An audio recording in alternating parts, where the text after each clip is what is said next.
Hello, and thank you for viewing my presentation. My name is TMcClain, and the following is an overview of the trans-theoretical model or stages of change. Developed in the late 1970s, the TTM, a stage theory, was the result of a study examining smokers attempting to quit. Some smokers were able to quit on their own, while others required further treatment. The trans-theoretical model of behavior change came about as a way of explaining that people would quit smoking if they were ready to do so, and assumes habitual behavior occurs continuously through a process. The TTM has two constructs: stages of change and processes of change. There are 6 stages that help professionals understand patients' addiction problems and how to motivate them to change: pre-contemplation, contemplation, preparation, action, maintenance, and termination. These stages are based on personal observations of how people go about modifying problem behaviors such as smoking, excessive drinking, and overeating. The first stage, pre-contemplation, describes those who have no intention of changing a problem behavior within the next 6 months or are unaware that their behavior is problematic. It is common for people in this stage to underestimate the pros and focus on the cons of changing a behavior. As Dr. DiClemente would say, they are reluctant, do not want to consider change, rebellious, are resistant to being told what to do, resigned, have given up hope about the possibility of change, seem overwhelmed, and have possibly made attempts before at stopping the undesired behavior, and rationalizing, have all the answers and reasons why others may have a problem but they do not. During contemplation stage, people may be on the fence about changing to a healthy behavior but recognize their behavior as possibly problematic. Change to the desired positive behavior typically occurs within the next 6 months.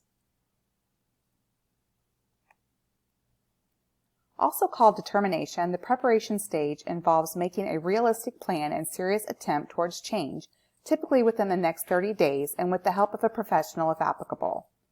Note, it is important to have the proper education and skills about correcting the desired behavior in order to successfully move on to the next stage, action.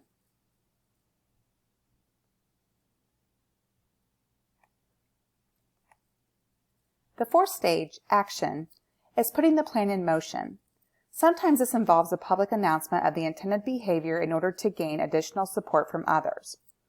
While in this stage, individuals have changed their behavior within the last 6 months and intend to keep moving forward with the planned change. They might even take on additional healthy behaviors.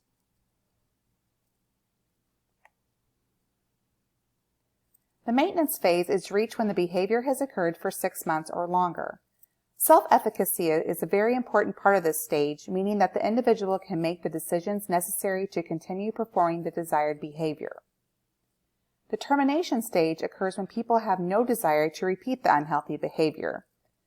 This stage is unfortunately rarely reached, therefore the maintenance phase is often considered the last stage of the model and rarely used in health promotion programs.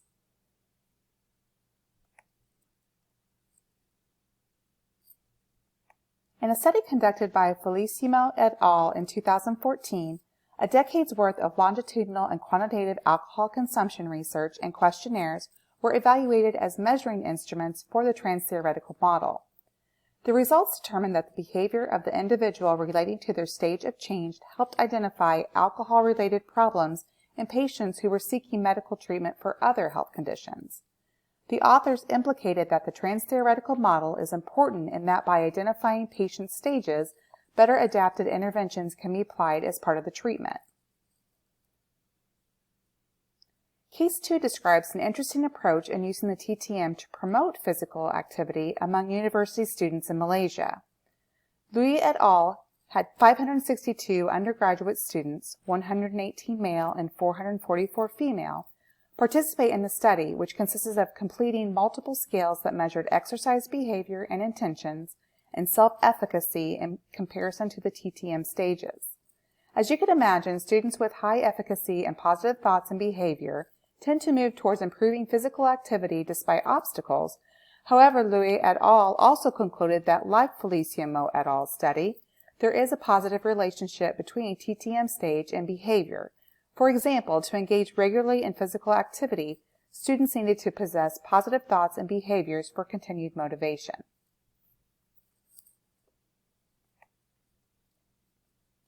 The validity of TTM is questioned.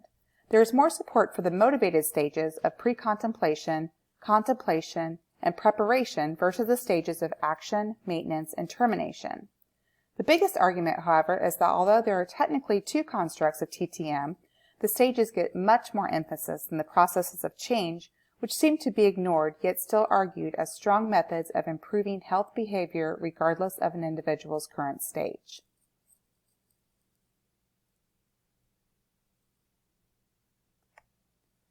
For addiction treatment and behavior prediction, TTM has proven beneficial with health promotion and intervention planning.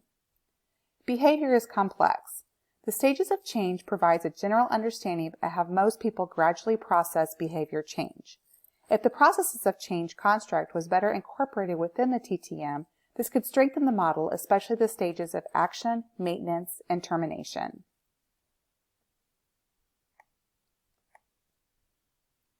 This concludes my presentation. Thank you so much for watching.